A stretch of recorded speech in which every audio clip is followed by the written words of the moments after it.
Well, as I mentioned earlier, we're joined in studio by a former professional footballer, if I may use that word, of course, lack of a better word. And he's back here in Kenya where he's trying to prepare the younger generation for their future days in football, senior football, be it the national teams and other international leagues across the globe. And key to mention, besides being a footballer, a football coach, he is also a poet and a writer. So obviously, as I'm talking about none other than Kimathi Kaumbuto. Thank you very much for joining us here at Channel One. Thank you for having me. Maybe we can start by an introduction to your book, of course. Kimathi has a book called To Chase a Dream in Nairobi. That is the title of his book. And I'll start with an opening quote from your introduction. I'm not an amazing person. I've not discovered the cure for cancer or won the Nobel Peace Prize or even much of a football career compared to many of the greats. You've mentioned Ronaldo's, the Messi's, and the Zidane's. And you say I didn't play for Arsenal or Barcelona. I don't know why Arsenal. But you end up saying, but I have a story worth telling. So maybe Kimathi, start by telling us what's the story really that you have expounded in this book? I think what I would say is, you know, as a child growing up in Nairobi, I had an aspiration that was bigger than my circumstance. I wanted to do something that people around me didn't do. When I would tell people I want to play, you know, professional football, I want to play football, they would laugh at me, or they would say, you know, watch them chase away and so things like that. You know, that's what we were used to. And coming back, I felt as if what we lack in our society is stories of young people doing things that are different. And if we can have more of those kinds of stories from Kenyan or African authors, then I believe it can have an impact on how our youth interact with the world.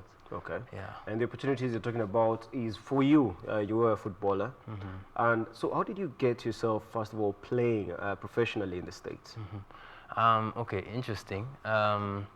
I never played professionally.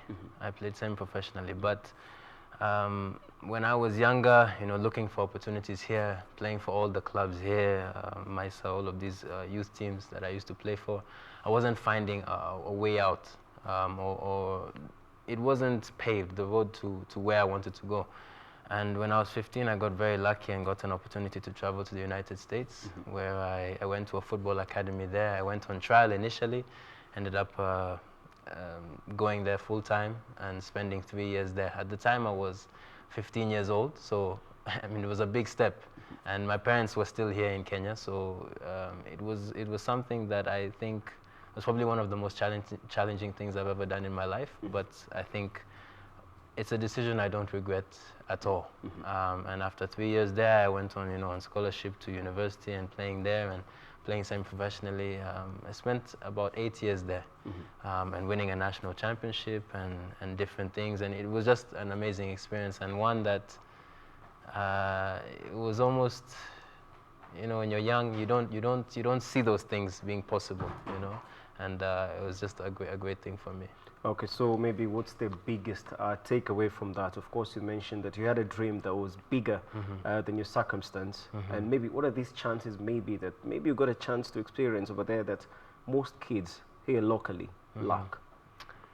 I think it was just the whole environment of me being able to do what I really wanted to do. And I think that is a privilege, to be able to have something that you aspire to do and have the opportunity to do it in that kind of environment was a real privilege for me. So I don't take that for granted, and I thank the people who supported me to get there. Yeah. And why didn't you continue playing, of course? I think... I mean, you're still young. Yes. Yeah, so maybe why put a sudden end really to your playing career? Well, I talk about it in the book, and I would say that for me, it was about proving that it was possible. I really wanted to know for myself and also to prove other people wrong that I can play at that level. And once I had reached that level, it's almost as if football didn't have the same pull on me anymore. Of course, I was still committed to training, but once you're playing at that level, you know, it's difficult to explain, but it takes a lot out of you. And I was forced to make a decision of whether I continue down that path or do I decide to do other things with my life. And that's what I decided to do, is to venture into something else. And I think a professional athlete or an athlete in general, what they're really looking for is peace of mind. Regardless of whether you are Messi or Ronaldo. I mean, not everybody can be Messi or Ronaldo, but you still have to sleep at night, you know, and there are millions of football players around the world that have to be able to sleep at night. So the goal is never really to become the best in the world. That would be nice. The goal is to have the peace of mind that I took the talent that I had and I did everything I could with that talent. Okay, and of course, when you're coming back from the States, well, did it not occur to you, or was there no interest in, let's say, representing one of our local clubs here in Kenya, in the Kenya Premier League, or even the national team at some point? I played with two different local clubs, Mathare United and KCB. That was just in training whilst I was, you know, younger. No, I think for me it was very much to get into the developmental side of football and try to, because I would meet a lot of kids, a lot of parents who were telling me, hey, my son plays football, you know, can you mentor him? And because my career had developed to a certain level, I knew that there's certain opportunities I can give to some of these kids.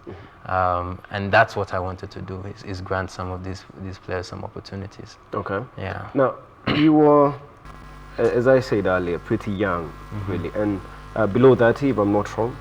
I'm not sure, but below 30. And how has it been transitioning from being a football player to, well, a football coach at such, well, a young age at the moment?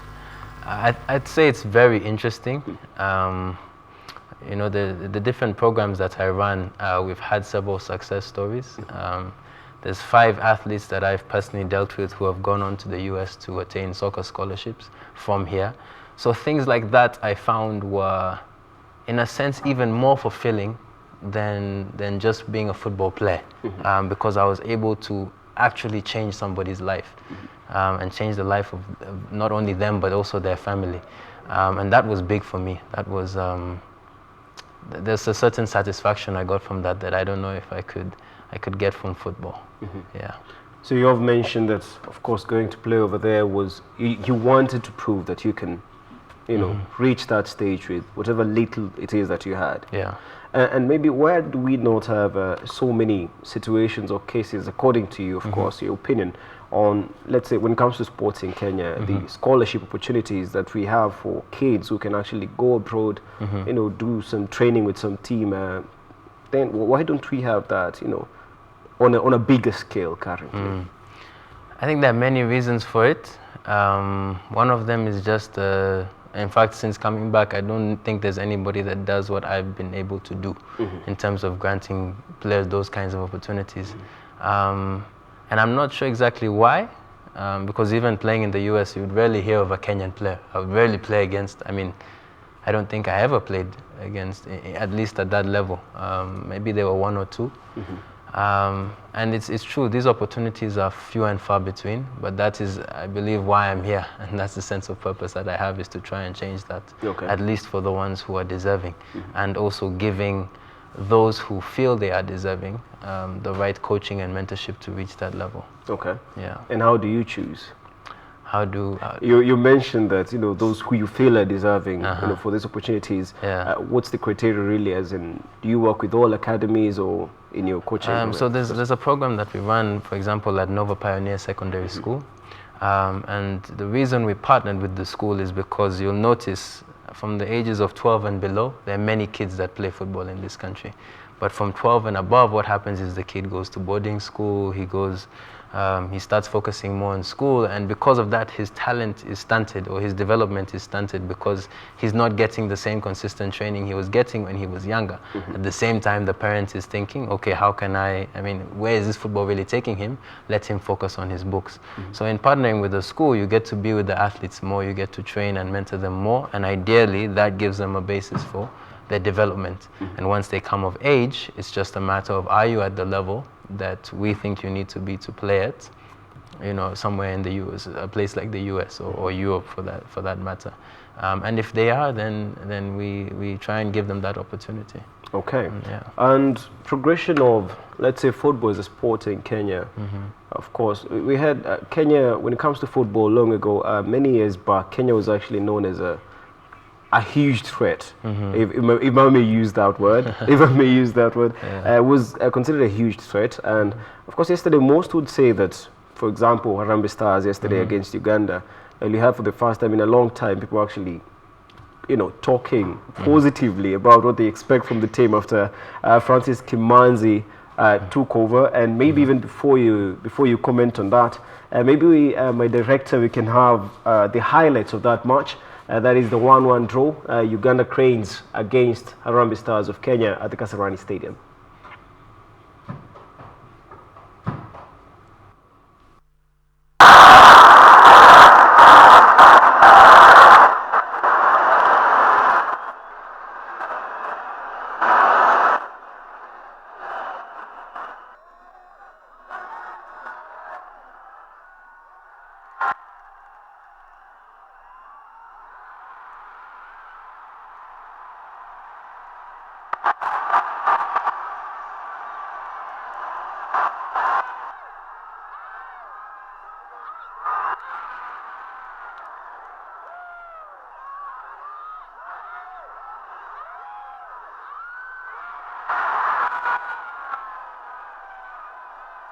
Brilliant football from some individuals that just surprised me, like Lawrence Juma, for example. He was excellent. He's excellent. He wants to fight, and you know, you know, you see a player who has he has the zeal to be in the midfield, and he enjoys to do his job. Yeah, such players, when you have 5 as new call-up and they can do that job.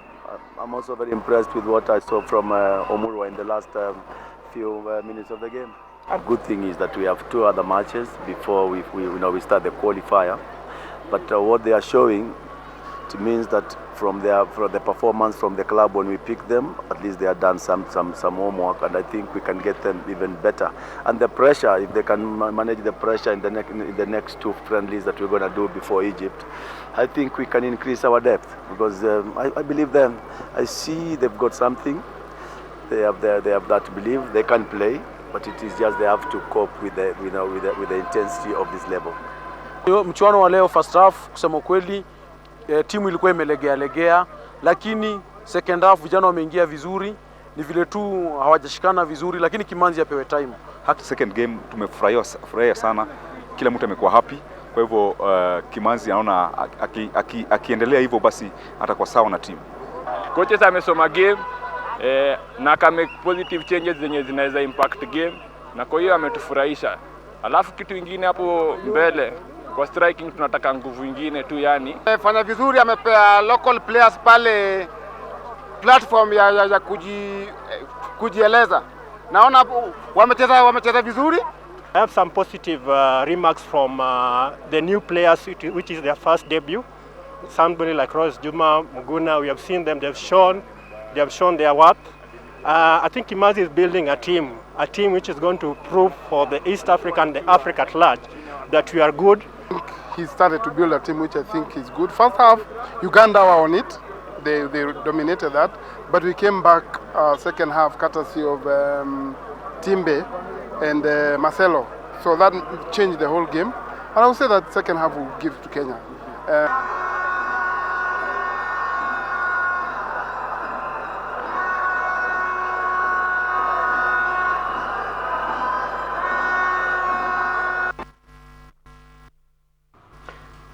Well, of course, right there, the 1-1 draw. Kenneth Muguna getting the equalizer for Kenya after Okwi had given Uganda Cranes the lead in the first half. So maybe, Kimadi, maybe any comment on that match, yesterday's match? I think it's a fair result. Uganda are a strong team. But I would say we still have a long way to go. And what we need to do is actually not reflective in the national team, in the senior national team. Because what I feel is the youth is where we need to get things right. And the former coach, that is Sebastian Minye, let me just digress to that. He had mentioned that the problem really lies not with the national team, but the development when it comes to player development in the country, because well, some thought he was being rude, of course, saying that well, you can't do much if your top striker is playing in Japan. An unfair comment, really. Yeah. What do you think is lacking when it comes to the development of these youngsters? Because we are not short of talent, that's for sure. Talent and skill, we're not short of that. Yeah. But what happens? Where does it all go wrong? I'll give you the example of Akakoro. Everybody knows Academy of Korogosho. It's a very famous youth team. At under 11 level, they can go and play against Real Madrid, Barcelona, and they will beat them. True. Generally, as Africans at that age, at that young age, we tend to have good balance, good, in terms of talent level, we are very skilled. But if you look at the same team at the under 16, under 17 level, they can't compete against those teams. And it is because of that structure. What happens for a kid from the ages of 12 to 18? Ideally, he should be playing more consistently. He should be developing properly. And these are systems that are set up in other countries that are not really set up here. What you'll find is the kid is 12 years old, he goes to boarding school, doesn't play so much. At the same time, he's not receiving the mentorship. At the same time, he's not playing in any league, you know. So there's many hindrances to his development from that age of 12 to 17. So by the time he's 18, he's not the player he could have been. And a good example is how, you know, in West Africa, they have some of those systems. So these players develop at a good rate. You take even an African player who has gone to France, you know, at a young age from 12, you know, he's a talented player just like he would be here. But they actually have those structures and those systems to make sure that player goes from 12 to 17 years old and develops in the right way. And we don't really have those things at the moment. There have been efforts to try and put those things there, but we still have a long way to go in terms of that, because we would need to have that to have a certain output at the national team level. Okay, but does that boil down to, let's say, the perception when it comes to sports? Because you mentioned the ages, the junior teams, they perform well, but between the ages of 12, 13 and 17, 18, that's where everything, you know, just they just lose they lose the plot, really, for lack of a better word. Do you think that goes down or boils down to lack of having the right, what do we call them, right strategies in developing the youth, or is it all about the perception? I think it has a bit of both.